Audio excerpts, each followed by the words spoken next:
Apakah kita mesti memilih pejabat yang tidak peduli kepada masyarakat? Apakah kita mesti memilih pejabat yang berasal dari tong sampah, teman-teman, ya?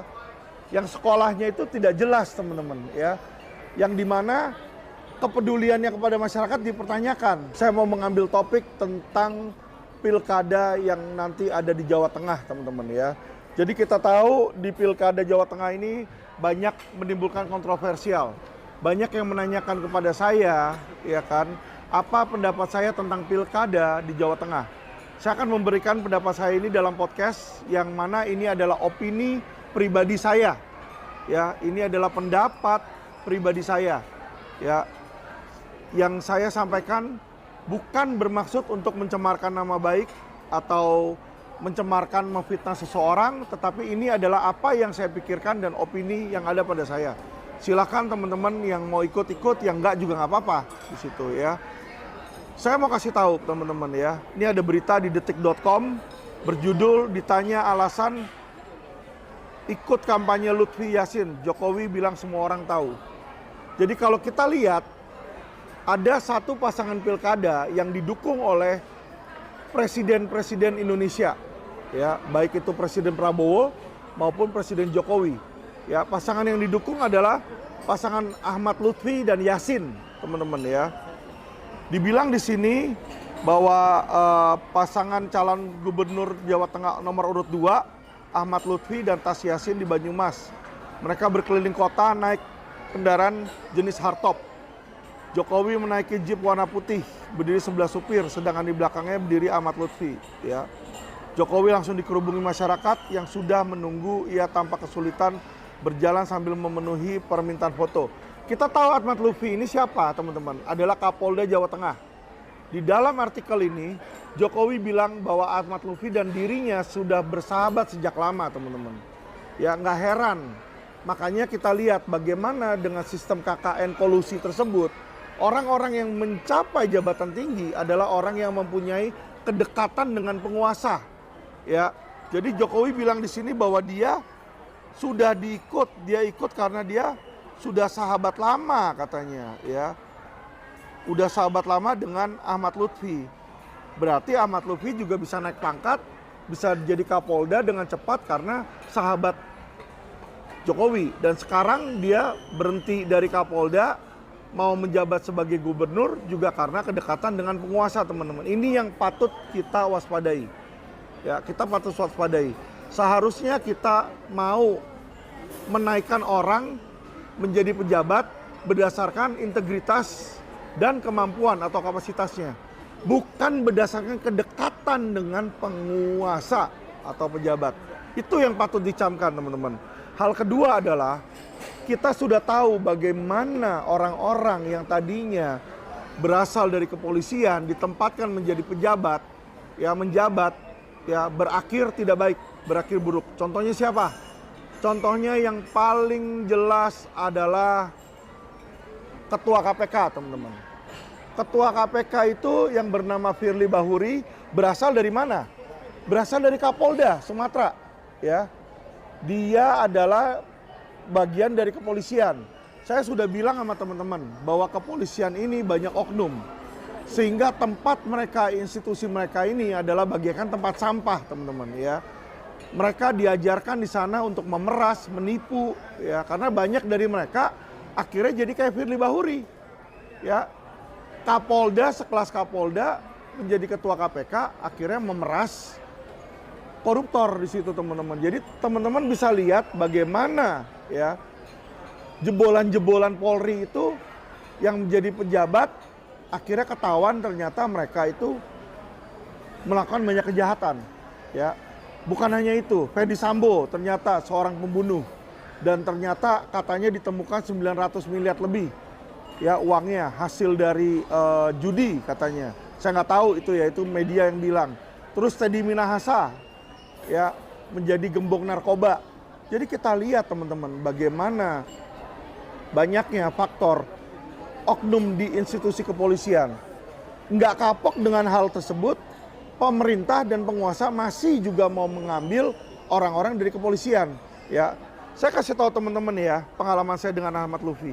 Pertanyaan saya adalah teman-teman, kalau teman-teman mau mencari seorang pejabat negara, pejabat pemerintah, mencari yang peduli sama masyarakat atau mencari yang peduli pada dirinya sendiri dan peduli sama karirnya sendiri, teman-teman.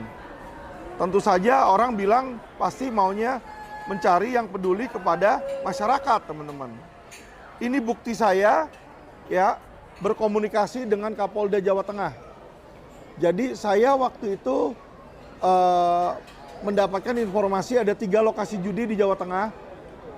Saya kirim link beritanya ke Ahmad Lutfi, teman-teman ya. Waktu itu beliau kan Kapolda tuh, Kapolda Jawa Tengah. Saya kirimkan beritanya, ini ada tanggalnya Juni 17, 2023. Ya. Nggak dibalas sama sekali link berita saya. Yang ada berikutnya teman-teman, handphone saya diblokir karena ini hanya centang 1. Ya, nomor yang sama yang tadinya ada gambarnya, sekarang ini centang 1. Kita lihat bagaimana beliau ini adalah orang yang tidak peduli pada input masyarakat, tidak peduli dengan masalah yang terjadi di daerahnya. Kalau ada apa-apa, dia cuma hentikan komunikasi dan dia blokir orang itu, teman-teman ya. Apakah orang yang seperti ini adalah pejabat yang Anda inginkan menjadi gubernur sebuah wilayah? Ya, kalau kayak begitu apa jadinya gubernur kalau pemerintah tidak peduli dengan rakyatnya? Ada judi aja di tempat dia 3 biji, dia kagak mau urusin di situ, teman-teman ya. Jadi saya berikan kepada teman-teman warning, hati-hati. Orang yang seperti ini yang nggak peduli dengan pemerintah, dengan masyarakatnya, ya tidak akan peduli nanti dengan masyarakat Jawa Tengah, ya. Sekali lagi teman-teman, ini adalah opini saya. Terserah teman-teman mau memilih dia atau enggak, ya. Kalau saya sih ya, najis milih-milih yang kayak begini. Kenapa? Kalau dia nggak peduli sama masyarakat, ngapain lu jadi pejabat? Saya tanyakan, motif lu jadi pejabat apa? Ya, mau korupsi atau apa? Atau mau melayani? Jadi hanya ada 2 pilihan, teman-teman. Apakah dia mau menjadi pejabat yang baik melayani masyarakat, atau dia mau menjadi pejabat yang buruk, korup, ya, dan menghancurkan masyarakat. Itu aja pilihan yang nggak bisa setengah-setengah, ya. Tapi saya sudah buktikan dengan WA saya ini bahwa dia nggak peduli kepada masyarakat. Dia nggak peduli tentang adanya ancaman judi online, judi di daerahnya dia, ya teman-teman. Karena apa? Ya patut diduga kalau dia membiarkan terjadinya lokasi perjudian, karena hingga saat ini 3 lokasi perjudian itu masih ada di Jawa Tengah.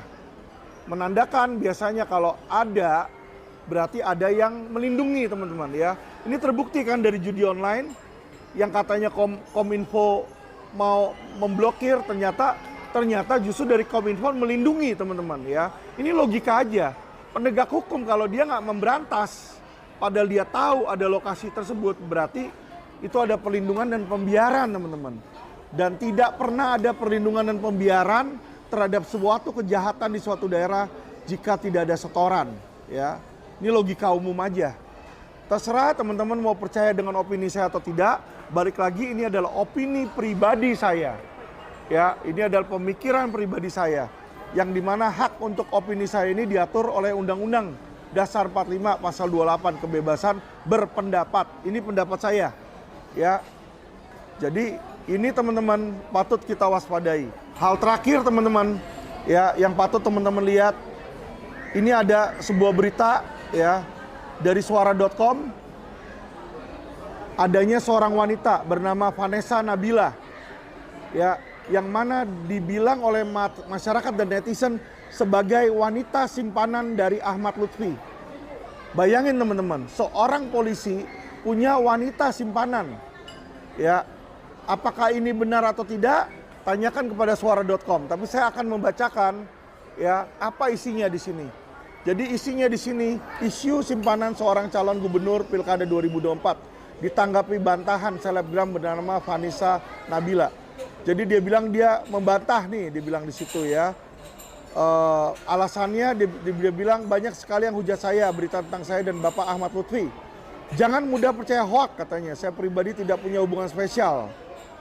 Dia mengungkap fakta bahwa foto dan video yang beredar luas, pertemuan diviralkan, foto tersebut hanyalah kebetulan ya. Ya kita tahu teman-teman, maling nggak ada yang ngaku. Yang namanya ada foto, kalau satu kebetulan mungkin, dua kebetulan mungkin. Kalau fotonya 3, 4, 5, 6, 7, 8, 9, 10 banyak foto kebetulan terus, itu tidak mungkin teman-teman. Yang namanya kebetulan sering-sering ketemu, nggak mungkin itu ya.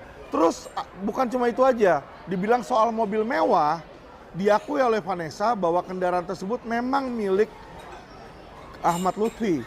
Namun mobil itu dipinjamkan. Jadi Vanessa Nabila bilang dia dipinjamkan mobil mewah. Bos, kalau lu cuma orang kenal, kebetulan kenal, minjemin mobil mewah, mohon maaf ya, kita ini bukan orang goblok ya. Ya Ahmad Lutfi itu bukan profesor yang bisa goblok-goblokin orang.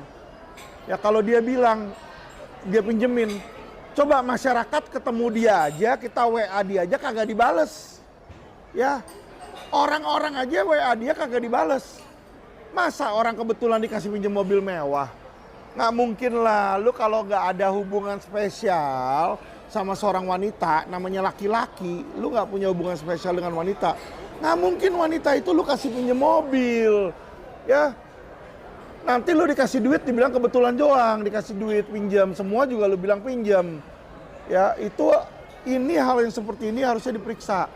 Tapi hal benar atau tidaknya hal tersebut, kalau ada seperti ini, apalagi mobil dipinjamkan, ini KPK harusnya udah turun tangan. Ya, coba bayangkan, Kapolda itu gajinya berapa juta sih sebulan? Kok lu bisa beli mobil mewah? Itu yang menjadi pertanyaan lagi teman-teman. Ya, bagaimana seorang level Kapolda bisa beli mobil mewah dan bisa punya simpanan wanita? Ya, akhir-akhirnya jadi seperti siapa teman-teman? Seperti Fedy Sambo. Fedy Sambo pun diisukan punya simpanan wanita tuh, yang orangnya ada di Polda yang cantik itu kan. Padahal dia udah punya istri, Putri Cendrawati. Biasanya seperti itu teman-teman. Pejabat yang sudah tinggi, yang uangnya udah banyak, uangnya itu akhirnya dia spending apa? Cari wanita simpanan. Saya cuma mau beritahu teman-teman ya, di luaran sana pejabat-pejabat bersih masih ada. Apakah harus kita memilih pejabat yang diterpa isu seperti ini teman-teman? Apakah kita mesti memilih pejabat yang tidak peduli kepada masyarakat? Apakah kita mesti memilih pejabat yang berasal dari tong sampah teman-teman ya? Yang sekolahnya itu tidak jelas teman-teman ya. Yang dimana kepeduliannya kepada masyarakat dipertanyakan. Jadi saran saya teman-teman ya, jangan ikut-ikutan karena presiden mendukung, terus kita masyarakat harus mempunyai opini dan dukungan yang sama terhadap presiden tersebut. Tidak, teman-teman ya. Kita harus smart, kita harus lihat siapa orang ini. Ya, karena yang namanya Indonesia sekarang, ini kepolisian dimasukin kemana-mana, mantan kepolisian. Terakhir baru ada lagi yang namanya Iwan Bule atau Muhammad Iriawan dijadikan komisaris utama Pertamina, teman-teman. Dia ketika menjabat di PSSI aja berantakan teman-teman itu. Ya, saya kasih tahu. Ya, Muhammad Iriawan itu juga diisukan dekat kepada bandar judi terbesar Indonesia, teman-teman. Ya, jadi kita lihat bagaimana pemerintah itu tidak serius untuk menghapuskan judi online. Nggak ada itu bullshit. Ya, saya kasih tahu teman-teman, bullshit itu. Ya, mereka hanya lip service. Kalau mau mereka menghapuskan itu gampang sekali teman-teman. Ya, bukan hanya memblokir websitenya. Kalau blokir website, besok bikin website baru. Lu tangkap dong gembongnya. Gembongnya kan jelas itu siapa. Pendanaannya lu sikat di situ, selesai. Ya, inilah karena nggak ada keseriusan, yang ditangkap siapa? Selebgramnya, orang-orang komdiji, yang mana itu orang level bawah. Saya kasih tahu teman-teman, yang melindungi mereka ini adalah jenderal-jenderal Mabes. Itulah yang melindungi judi online. Ya, dan yang lebih parah lagi teman-teman ya, bukan hanya dari kepolisian, termasuk kejaksaan juga nggak ada yang berani. Kenapa teman-teman? Saya kasih tahu nih sebuah berita yang biar teman-teman bisa buka mata teman-teman ya. di situ. Ini ada berita teman-teman, yang dimana teman-teman bisa baca sendiri nanti ya. Berjudul Jaksa Agung sebut ribuan anggotanya bermain judol. Ribuan anggota kejaksaan bermain judi online. Adakah dari ribuan ini yang berpangkat tinggi di kejaksaan? Tentu ada. Bahkan jenderal. Main judi online. Bagaimana kalau mereka main judi online, mereka suka judi, terus suruh mereka memberantas? Nggak mungkin. Nggak mungkin, kalau dia suka main kok dia berantas.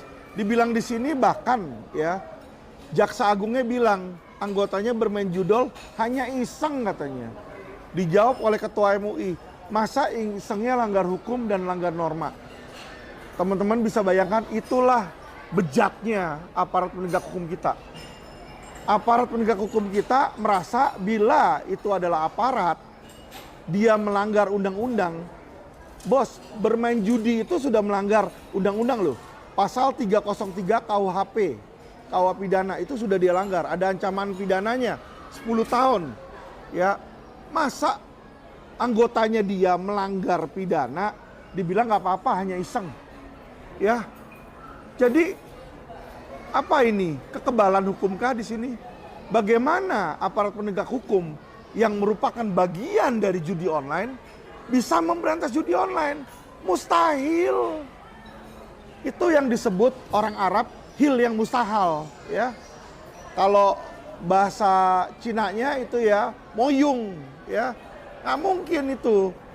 Kalau bahasa Inggrisnya bullshit itu. Jadi teman-teman, ya, Jaksa Agung, kepolisian, itu kagak ada niat mereka untuk membersihkan hukum. Yang ada mereka tebang pilih. Kalau mereka sekarang nangkap Tom Lembong, ngurusin timah, kasus timah, itu adalah tebang pilih. Itu bukan menegakkan hukum. Karena kenapa? Masa yang kena Tom Lembong seorang? Kan nggak mungkin. Kalau memang ada kesalahan di situ pasti berjamaah. Situ teman-teman ya. Timah mereka sudah mau ngusut RBT. RBT sudah dipanggil. Habis usut RBT tidak lama apa yang terjadi? Ya, yang terjadi adalah Kejaksaan Agung digeruduk ya oleh Brimob dan diakui oleh Jaksa Agung bahwa dia disatronin oleh Brimob. Apa yang terjadi berikutnya? Stop.